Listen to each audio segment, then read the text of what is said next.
जय साईं राम। नमस्कार। मैं ब्रिजमोहन सूरी स्वागत कर रहा हूं आपका आपके इस चैनल में। मैं ब्रिजमोहन सूरी मोटिवेशनल स्पीकर, साईं ग्रंथ राइटर, रेड बुक एक्सपर्ट आज आपके लिए लेकर हाजिर हूं एक नया विषय। आज हम इस विषय पर चर्चा करेंगे। आप जानते हैं कि हम लगातार नए नए विषय आपके लिए लेकर हाजिर रहते हैं। तो आइए आज का विषय शुरू करते हैं। भैया दूज पर बहनें यदि छोटा सा प्रयोग कर लें तो भाइयों के दुख दूर कर सकती हैं, उनका भाग्य उज्जवल कर सकती हैं और भाइयों की मनोकामनाएं पूर्ण हो सकती हैं। यानी यदि बहनें करें उपाय तो भाई हो जाए कामयाब, यदि बहनें करें टोटका तो भाई हो जाए कामयाब। जी हाँ, यदि बहनें ये छोटा सा प्रयोग कर लें तो भाइयों को बहुत अधिक लाभ हो सकता है। आप सब जानते हैं कि भैया दूज बहन और भाई का एक बहुत ही पवित्र पर्व है। इस दिन बहनों में एक विशेष प्रकार की शक्ति होती है, एक विशेष प्रकार की वाइब्रेशन होती है जो एक रिश्ते से आती है, जो परमात्मा की तरफ से प्रवाहित होती है। जो दिन जिसका होता है उसमें उस प्रकार की शक्तियाँ आती हैं। तो ये भैया दूज जो है ये बहनों का पर्व है। इस दिन बहनों में विशेष शक्ति आती है, विशेष वाइब्रेशन आती है। यदि बहनें इस दिन विशेष प्रकार से कुछ करती हैं तो उसका सीधा सीधा लाभ भाइयों को मिलता है और बहुत अधिक मिलता है। तो यदि बहनें कुछ विशेष कर लें तो भाइयों को बहुत लाभ मिलेगा। यानी ये दिन ऐसा होता है जिसमें बहनों में विशेष प्रकार की शक्ति होती है, क्योंकि ये शक्ति परमात्मा की तरफ से मिलती है और परमात्मा बहनों को एक विशेष आशीष दिए हुए होते हैं। और जब बहनें दिल से अपने भाइयों के लिए दुआ करती हैं तो भाइयों की उम्र लंबी होती है और वो ज़िंदगी में तरक्की करने लगते हैं। ये निश्चित रूप से तय है। तो आज मैं आपको इस संबंध में एक कथा बताऊंगा। एक बार एक बहन थी जो अपने भाई को बहुत प्रेम करती थी और भाई बहन को बहुत प्रेम करता था। लेकिन भाई जो था वो बहुत कमज़ोर था और उसका उपचार चल रहा था। लगभग तय था कि वह जी नहीं पाएगा और उसकी उम्र बहुत छोटी है। तो बहन अकेली थी, यानी बहन और भाई थे, उनका कोई दूसरा रिश्तेदार नहीं था। माँ बाप का देहांत हो चुका था। बहन भाई को लेकर जा रही है इलाज करवाने के लिए और वहाँ से एक नदी होती थी। नदी को पार करने के लिए एक बोट होती थी, बोट में बैठना पड़ता था। तो बोट में जब वो बैठे तो कुछ लोग और बैठ के, वज़न अधिक था, बोट वाले ने बोला लेकिन लोगों ने नहीं माना और बोट निकालने को कहा। जब बोट मध्य में गई तो डूबने का डर बन गया। अब वज़न इतना था कि किसी एक को नदी में छलांग लगानी बहुत ज़रूरी थी। सामान कोई था नहीं जो फेंका जा सके ताकि जान बच सके। अब परमात्मा ऊपर से देख रहे हैं और नारद मुनि देख रहे हैं और नारद मुनि कहते हैं, भगवान ये क्या हुआ? भगवान कहते हैं, आज मैं तेरे को दिखाऊंगा कि बहन में कितनी शक्ति होती है, बहन के आशीष में कितनी शक्ति है, बहन के दिल में कितनी शक्ति है। और जब बहन चाहे दिल से दुआ दे दे तो भाई की उम्र कितनी लंबी हो जाती है। आज मैं तेरे को ये दिखाने वाला हूँ। थोड़ी ही देर में बोट में कहा सुनी शुरू हुई कि किसी एक को पानी में फेंक दिया जाए। सभी ने देखा कि ये व्यक्ति बहुत बीमार है और इसके ज़िंदा रहने का तो कोई अर्थ नहीं है, क्योंकि ये वैसे ही कुछ दिनों बाद मरने वाला है। तो उन्होंने कहा कि इसको उठाकर नदी में फेंक दो, बाकियों की जान बच जाएगी। उन्होंने उसकी बहन को कहा कि तेरे भाई को हम नहर में फेंकने वाले हैं, क्योंकि इसका जीने का कोई अर्थ तो है नहीं, वैसे ही ये मरने वाला है और ये बोट डूब रही है, किसी एक को पानी में फेंकना पड़ेगा। तो हम सब ने ये निश्चय किया है कि तेरे भाई को नहर में फेंक दिया जाए। इतना सुनकर बहन आग बबूला हो उठी और कहने लगी कि मुझसे पूछे बिना या हमारी ज़िंदगी का फैसला करने का हक आपको किसने दिया है? आप होते कौन हो ये डिसाइड करने वाले कि आप मेरे भाई को पानी में फेंक दोगे? कैसे फेंक दोगे आप मेरे भाई को? ऐसा बिल्कुल नहीं हो सकता। अब अकेली जान इतने जनों के साथ झगड़ा कर रही है और सभी उसके खिलाफ इकट्ठे हो रहे हैं। उधर नारद मुनि कहते हैं, भगवान ये क्या लीला है आपकी, एक छोटी सी जान को आपने फंसा दिया है अपने भाई के प्रेम में, वो देखो कैसे डटकर खड़ी हुई है, आप उसकी मदद कीजिए, उसकी रक्षा कीजिए, वरना ये लोग तो उठाकर उसके भाई को पानी में फेंक देंगे। मंद मंद मुस्कुराते हुए भगवान कहते हैं, नारद देखते रहो, देखते रहो, देखो आज मैं तुझे दिखाऊंगा कि बहन में कितनी शक्ति है, बहन के आशीष में कितनी शक्ति है। और जब दिल में शक्ति होती है तो बाजुओं में भी शक्ति आ जाती है। जब हौसले बुलंद होते हैं तो शरीर अपने आप कार्य करने लगता है। कहता है, क्या कार्य करेगा भगवान? नारद मुनि कहते हैं, ये कमज़ोर सी लड़की इतने लोगों का कैसे मुकाबला करेगी? उन्होंने इसके भाई को उठाकर पक्के तौर पर नदी में फेंक देना है। भगवान आप कुछ कीजिए।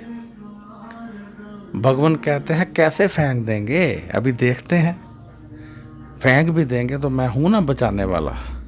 नारद तुम चिंता मत करो, तुम देखते जाओ, दर्शक बनो, डायरेक्टर मत बनो।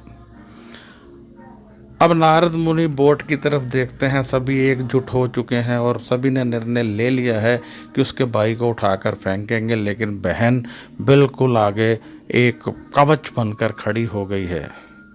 कहती है, आप कैसे फेंक दोगे? मैं बिल्कुल फेंकने नहीं दूंगी। कहते हैं, वजन ज़्यादा है, फेंकना तो पड़ेगा। तो कहती है, फिर ठीक है, वजन ज़्यादा है तो आप एक मेरे को कृपान दे दीजिए, यहाँ पे है एक आपके पास, वो मुझे दीजिए, मैं अपने बाजू और अपनी टांगें काट कर फेंकती हूँ। यदि वज़न ठीक हो गया ठीक है, नहीं तो फिर इसकी टांगें काट दूँगी या फिर इसको फेंक दूँगी, परंतु पहले मैं अपनी बाजू और अपनी टांगें काटूँगी ताकि मेरा भाई बच जाए। सब ने विचार किया, चलो हमारा क्या जाता है, हमने तो अपनी जान बचानी है, दे दो। वैसे भी जब ये अपनी बाजू और अपनी टांगें काट लेगी तो फिर क्या ज़रूरत पड़ेगी इससे लड़ने की, ये लड़ ही नहीं पाएगी। यदि फिर भी वजन ज़्यादा होगा तो इसके भाई को और दोनों को उठाकर पानी में फेंक देंगे। चोरी चोरी ऐसा फैसला कर रहे थे। ऊपर नारद मुनि बहुत परेशान थे, माथे पर पसीने की बूंदें थी, भगवान का मुख देख रहे थे और भगवान मुस्कुरा रहे थे। नारद मुनि की आंखों में सवाल देखकर भगवान हंसने लगे और कहते हैं, नारद चिंता मत करो, मैं सबका बाप यहाँ खड़ा हूँ, तुम देखते जाओ। बहन की शक्ति, बहन की दृढ़ संकल्पता, बहन का आशीष आज इस भाई की कैसे रक्षा करता है, ये देखते जाओ। और यदि सभी बहनें इस संसार में अपने भाई को दिल से दुआ दे दें तो दुनिया का कोई भाई दुखी नहीं रहेगा।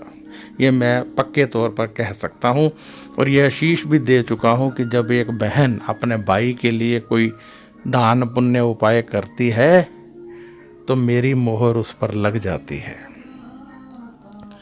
अब नारद मुनि बहुत परेशान है, नीचे बहन बहुत परेशान है, उसको कृपान पकड़ा दी गई है और उसको बोला जा रहा है कि जल्दी से जल्दी काटो, क्योंकि जो नाव है वो डूबने के बिल्कुल किनारे पर है। अब बहन ने कृपान पकड़ ली है और कहती है, आओ आगे। मैं क्यों काटूंगी अपने भाई की टांगें, आओ आगे, मैं देखती हूँ कौन आता है मेरे सामने, एक एक को मार दूंगी। सब एक दूसरे का मुंह देख रहे हैं और एक दूसरे से कह रहे हैं, तू आगे जा, तू आगे जा, परंतु कोई आगे नहीं आ पा रहा है। तब बहन कृपान पकड़कर बोलती है सभी को, अपना अपना अंडरवियर छोड़कर सारे कपड़े उतार कर पानी में फेंको, देखो वजन कम होता है कि नहीं, जल्दी फेंको नहीं तो मैं मार दूंगी एक एक को करके। और सभी अपना जो थोड़ा बहुत सामान है जो नहीं फेंकना चाहते थे सब फेंक रहे हैं। बोट वाले ने अपना जो रखा होता है वो भी फेंक दिया और इस तरह से वज़न कम हो गया। जैसे ही वज़न कम हुआ, नारद मुनि भगवान की तरफ देखते हैं और भगवान हाँ की एक मुद्रा बनाते हैं और नीचे फिर क्या होता है कि वज़न फिर बढ़ जाता है। अब वो कहते हैं, वज़न तो फिर बढ़ गया, तेरे भाई को तो फेंकना ही पड़ेगा। वो कृपान थामे हुए है, कहती है, आप लोग आगे तो बढ़ो, देखो मैंने नाव चलाने वाले को ही मार देना है। फिर कैसे आप उस पार जाओगे मैं देखती हूँ। अब साहब ने मन बनाया कि आगे बढ़कर इन दोनों को पकड़कर पानी में फेंक दिया जाए। अब दोनों सभी आगे बढ़ते हैं और दोनों को पकड़कर जैसे ही पानी में फेंकने लगते हैं, परमात्मा प्रकट हो जाते हैं। नाव बच जाती है और उसका भाई बिल्कुल ठीक हो जाता है। वह कन्या भगवान की तरफ देखकर मूक दर्शक बनी है, उसके पास शब्द नहीं है। तब भगवान कहते हैं, आज तेरी शक्ति, तेरा दृढ़ संकल्प देखकर मैं तेरे भाई को दुनिया का प्रत्येक सुख देता हूँ। ये तंदुरुस्त होकर एक राजा की तरह जीवन यापन करेगा, इसे कोई दुख नहीं रहेगा। और मैं आशीष देता हूँ कि दुनिया में जब जब कोई बहन अपने भाई के लिए तड़फेगी, जब जब कोई बहन अपने भाई के लिए दुआ करेगी, तो मेरा आशीष उसे अपने आप मिल जाएगा। ये आशीष भगवान से मिल चुका है, बहुत बार मिल चुका है, हमारे ग्रंथ भी कहते हैं, ग्रंथों में लिखा हुआ है। तो फिर हमने ये आशीष लेना है। कैसे लेना है? बस चर्चा तो यही है कि लेना कैसे है। हमने ये आशीष परमात्मा का जो हमें मिल चुका है, अपने भाई के लिए लेना है। इसके लिए क्या करना है आपको? जो आप भाई को तिलक करने जा रहे हैं भैया दूज पर, वह तिलक आप किसी मंदिर वगैरह से ले आइए। जब आप किसी मंदिर से लाएंगे तो उसमें बहुत सारी शक्तियाँ आ जाएंगी। यानी जो तिलक लेना है, या तो आप खुद अपना तिलक मंदिर में चढ़ाइए और पहले भगवान को तिलक कीजिए और प्रार्थना कीजिए कि हे प्रभु, इस तिलक को अमृत बना दीजिए, इस तिलक में अपना आशीष मिला दीजिए। और फिर परमात्मा के सम्मुख खड़े होकर अपने भाई के लिए दिल से प्रार्थना कीजिए। और फिर वह तिलक लेकर जब आप अपने भाई को लगाने लगें, वो सामने बैठ जाए, तो आप सबसे पहले उसके हाथ पर धागा बांधिए, मौली बांधिए लाल रंग की, और फिर उसका हाथ पकड़कर आंखें बंद करके परमात्मा से प्रार्थना कीजिए कि हे प्रभु, मेरे भाई के समस्त कष्ट दूर करना, जिंदगी में ये बहुत तेज़ी से आगे बढ़े, कभी कोई रुकावट इसको ना आए, ज़िंदगी में सदैव तरक्की करता रहे, कोई रोग इसे ना सताए, कोई दुश्मन ना सताए, और ये अच्छे कर्म करता हुआ इस संसार में सदैव आगे बढ़ता जाए और आपका आशीष सदैव इसके सर पर बना रहे। जब आप इस प्रकार की प्रार्थना करेंगे तो परमात्मा की वह शक्तियाँ जो पहले ही मिल चुकी हैं उसे मिल जाएंगी। जैसे कि कोई प्रधानमंत्री या कोई मंत्री कोई कर्ज माफ़ी की घोषणा कर देता है कि ये कर्ज माफ़ है, तो हमें उसके लिए एक फॉर्म फिल करना पड़ता है कि इस श्रेणी में हम भी आते हैं, हमारा लोन भी माफ़ होना चाहिए। जब तक हम वो फॉर्म फिल नहीं करेंगे, हमारा कर्ज माफ़ नहीं होगा। या कुछ और जो फैसिलिटीज़ गवर्नमेंट की तरफ से मिलती हैं, तो वो तब तक नहीं मिलती हैं जब तक कि हम निवेदन नहीं करते हैं। तो ऐसे ही परमात्मा ने जो फैसिलिटीज़ दे रखी हैं, जो आशीष दे रखे हैं, यदि हमने लेने हैं तो हमें उन आशीष को लेने के लिए परमात्मा को प्रार्थना करनी पड़ती है। हमने परमात्मा को प्रार्थना की और भैया को तिलक किया। वह तिलक जो हम मंदिर से लाए थे, पूजा रूम से लाए थे, वह तिलक किया, तो आपने देखा कि आपके भाई की कितनी उम्र बढ़ेगी, यानी आपके भाई के कैसे कार्य तेजी से बनेंगे और भैया आपके सदैव जिंदगी में आगे बढ़ते रहेंगे। ये निश्चित है, ये तय है। तो आपने यदि इस प्रकार से किया तो आपको बहुत लाभ मिलेगा। दूसरा एक रास्ता और है कि आप इस वीडियो को अधिक से अधिक शेयर करें, ताकि बहुत सारी बहनें देख लें और बहनें भी ये सब कुछ कर लें, और बहनों की वजह से, यानी जो उनको लाभ मिलेगा, उनकी वजह से आपको भी लाभ मिलेगा, क्योंकि उनका लाभ होगा। कर भला हो भला, अंत भले का भला। जब आपने किसी का भला किया तो आपका भी भला होना तय है, जब आपने किसी का अच्छा किया तो आपका भी अच्छा होना तय है। तो आप अपना अच्छा भी करवा सकते हैं किसी दूसरे का अच्छा करके। तो ये वीडियो ज़्यादा से ज़्यादा शेयर कीजिए, फेसबुक पर कीजिए, व्हाट्सएप पर कीजिए, लोग देखें, उनका भी फ़ायदा हो। एक बार फिर संक्षिप्त में समझ लीजिए, क्योंकि मैं बीच में चर्चा करता रहा हूँ, कोई गलती ना हो जाए। आपने मंदिर से तिलक लेना है। यदि मंदिर में तिलक नहीं है तो आप अपना तिलक ले जाइए, मंदिर में चढ़ा दीजिए। सबसे पहले परमात्मा को तिलक कीजिए, फिर वो परमात्मा से प्रार्थना कीजिए भाई के लिए, फिर वह तिलक ले आइए अपने भाई के हाथ पर मौली बांधिए लाल रंग की, और फिर उसको तिलक कीजिए। तिलक करने के पश्चात उसका मुंह मीठा करवाइए और वो आपका मुंह मीठा करवाए। ये शक्तियाँ आपके भाई को बहुत लाभ देंगी और आपका भाई सदैव जिंदगी में आगे बढ़ता रहेगा।